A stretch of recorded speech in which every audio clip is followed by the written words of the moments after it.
நம்முடைய முதல்வரை பொறுத்தவரையிலும் தமிழ்நாட்டில் மெட்ரோ ரயில் திட்டம் கோவை, மதுரை போன்ற நகரங்களில் உருவாக்கப்பட வேண்டும் என்பதுதான் பாரத பிரதமரிடத்தில் எனக்கு கடிதங்கள் வழங்கப்பட்டிருக்கிறது. இந்த கடிதத்தின் அடிப்படையில் வழங்க வேண்டும் என்பதுதான் நம்முடைய அவா. அதை முதலமைச்சர் அவர்களே பாரத பிரதமரை சந்திக்கின்ற போது அந்த கடிதத்தை வழங்கியிருக்கிறார். அதே போல 4 எம்எல்ஏ விலகினதுக்கு சட்டப்பேரவை செயலாளர் இபிஎஸ் விளக்கம் அளிக்கணும் அப்படின்னு சொல்லியிருக்காங்க. சட்டப்பேரவை செயலாளரும் விளக்கம் அளிக்கணும், அதிமுக இபிஎஸும் விளக்கம் அளிக்கணும். 4 சட்டமன்ற உறுப்பினர்கள் விலகியதற்கு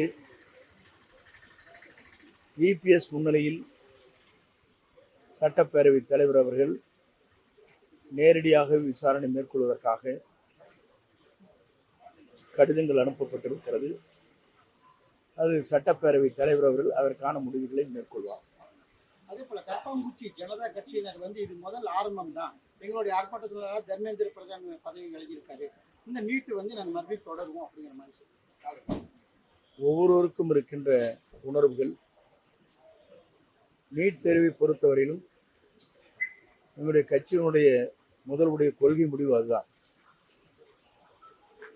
ஆகவே அந்த முடிவில் அவர் தெளிவாக இருக்கிறார்.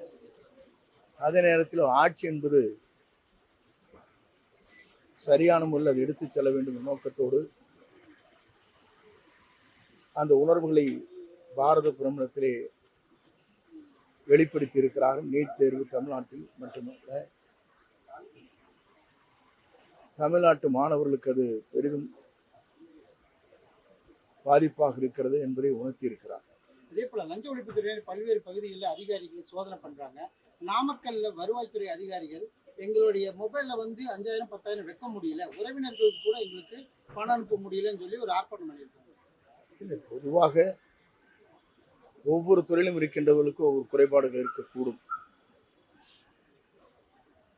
நம்முடைய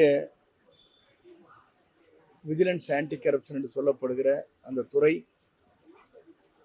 எல்லா துறையை சார்ந்தவர்களிடத்திலும் என்ன நடைபெறுகிறது என்று மாவட்ட வாரியாக ஒரே நேரத்தில் ஒரு துறையை ஆய்வு செய்து அவருடைய வழக்கம் அதை தொடர்ந்து பின்பற்றுகிறார்கள். ஆகவே வருவாய்த்துறையை சார்ந்தவர்கள் தங்களுக்கு இருக்கிற பிரச்சனைகளை அரசிடத்தில் எடுத்து சொல்ல வேண்டுமே தவிர ஆர்ப்பாட்டத்தின் மூலமாக வெளிப்படுத்துவது அந்த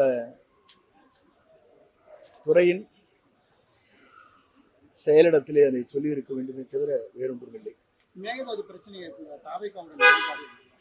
தெளிவாக இருக்கிறார் நம்முடைய முதலமைச்சர்.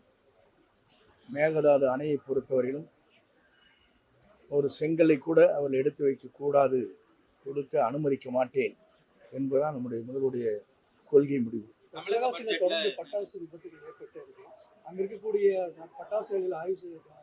ஏன்னா இது விதிமுறை இல்லாமல் இருக்குன்னு இல்லை, விதிமுறைகளை மீறி இருக்கின்ற எந்த பட்டாசு தொழிற்சாலைகள் இருந்தாலும் அதை உடனடியாக நடவடிக்கை மேற்கொண்டுதான் வருகிறது அரசு. ஒரு இடத்திலே நடவடிக்கை மேற்கொள்கிற போது மற்றொரு இடத்திலே ஒரு குடோனிலே சென்று இதற்கு அனுமதி இல்லை என்றவுடன் மற்றொரு இடத்திலே தற்காலிகமாக வைத்து வேகமாக லாபத்தை ஈட்டுவதற்காக சில பேர் முயற்சிகள் மேற்கொள்கிறார்கள். அதையும் தடுக்கப்பட்டு வருகிறது. தமிழ்நாடு பட்ஜெட்ல தேர்தல் வாக்குறுதிகளை எதிர்பார்க்கலாமா? பட்ஜெட்டை பொறுத்தவரை வெளியிடக்கூடாது, அது ஒரு சீக்ரெட். ஆகவே அந்த கேள்வியை பட்ஜெட்டுக்கு பிறகுதான் நீங்கள் கேட்க வேண்டும். நன்றி.